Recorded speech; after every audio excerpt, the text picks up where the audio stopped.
दिमाग से रेखा जी, वो सूरदास जी का जन्म तो आपने बताया, ललिता जी का जन्म कहाँ हुआ था? हाँ, ललिता जी का जन्म एक बार इसकी अकबर जी की पत्नी जोधाबाई वृंदावन में दर्शन करने जा रही थी। तो यमुना जी के उससे जा रही थी। तो वहाँ पे जब इनका जहाँ एक उसमें लकड़ी की मंजूषा में ना कोई एक उस कन्या को वो उसमें रख के और यमुना जी में छोड़ गया। तो वो जोधाबाई ने अपने सेवकों को कहा कि आप ये निकाल के लाओ। निकाल के लाए, देखा तो उसमें बड़ी सुंदर कन्या। वो अपने घर ले गई और उसका पालन पोषण करने लगी। कन्या बड़ी होगी तो जोधाबाई को पता था कि अकबर की नीयत साफ नहीं है। हाँ, तो वो हमेशा जिस चीज़ को लगता था कि इस पे अकबर को नहीं दृष्टि डालनी चाहिए, तो वो उस कन्या का उनसे बचा के परवरिश करती थी। तो एक बार उसने कन्या बड़ी हो गई तो वो शाम के समय क्या करती थी कन्या, ऊपर छत पे जाके और वो एक तरफ देखती और बाद में रोती।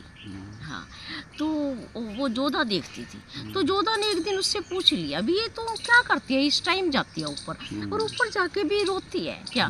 पहले तो उसने बताया नहीं, फिर जब ज़्यादा जिद करी तो फिर उसको बताना मैं कि इस समय इधर से मेरा स्वामी आता है, मैं उसके दर्शन को जाती हूँ और उसके विरह में रोती हूँ। हाँ, कहने लगी अच्छा, सब सारा पता चल गया। तो एक बार जोधा उदास बैठी तो इसने ललिता ने पूछा कि माता आज आप उदास क्यों हो? कहने लगी मैं इसलिए उदास हूँ कि तुम्हारे पिताजी जैसे मुझसे पहले प्रेम करते थे अब वैसा प्रेम नहीं करते। तो बोली अच्छा। कहने लगे चलो अच्छा, आज आपका श्रृंगार मैं करूँगी। हाँ, और पिताजी वैसे ही आप पे वो करेंगे। कहने लगे अच्छा। तो जो इसने ललिता ने जो श्रृंगार करा और ये जो अकबर के सामने गई तो अकबर तो हैरान और बोला भी आज तेरा श्रृंगार किसने करा? हाँ, पहले तो इसने बताया नहीं, पता था अकबर की नीयत का। जब बताया और उसको देखा तो उसकी नीयत बदल गई, अकबर की नीयत बदल गई। तो उसका जो उसके प्रति भाव गलत आया तो राजा को तो थोड़ा कोड़ आ गया, अकबर को। हाँ, इस भाव से ही कोड़ आ गया। तो सारे उसने उपाय कर लिए लेकिन कोड़ तो नहीं ठीक है। तो फिर जब डॉक्टरी इलाज चले फिर साधु संतों का ये करने लगे। तब किसी ने कहा कि यहाँ से दूर वृंदावन में एक सूरदास नाम के भगत हैं, उनकी बड़ी ख्याति है और उनको आप बुलाओ। तब देखते हैं, सूरदास जी को बुलाया गया तो सूरदास जी समझ गए, अंतर्यामी थे, पता चल गया कि ललिता आई है और आज ललिता है और ललिता के पति इसने भाव गलत आने से तो उसने फिर कहा सूरदास जी ने, कहने लगे तूने जिस कन्या के प्रति भाव ही गलत करा ना उसके चरण रज धो के पी और तेरा ये ठीक हो जाएगा। तो जब उसने इसका कन्या का चरण रस धो के पिया उसको तो ठीक हो गया।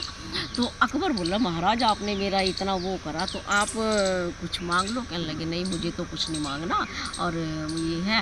तो कहने लगे कि अच्छा तो मुझे आप एक बात बताओ कि आप में और तुलसीदास जी दोनों एक टाइम के थे कि आप कभी बड़े हो कि तुलसीदास जी बड़े हैं? तो सूरदास जी बोले कभी में तो मैं ही बड़ा हूँ। तो अकबर हैरान कि मैं ये नहीं चाहता था कि ये अपने मुंह से अपनी प्रशंसा करे। कि फिर वो बोले भी मुझे तो आपसे ये उम्मीद नहीं थी कि आप ऐसा बोलोगे। तो वो बोले आपने पूछा कि कवि कौन बड़ा है? कवि मैं बड़ा हूँ, तुलसीदास जी कवि नहीं है। तुलसीदास जी तो मंत्र बोलते हैं, मैं कविता लिखता हूँ। तुलसीदास जी की एक एक जो चौपाई है वो मंत्र है।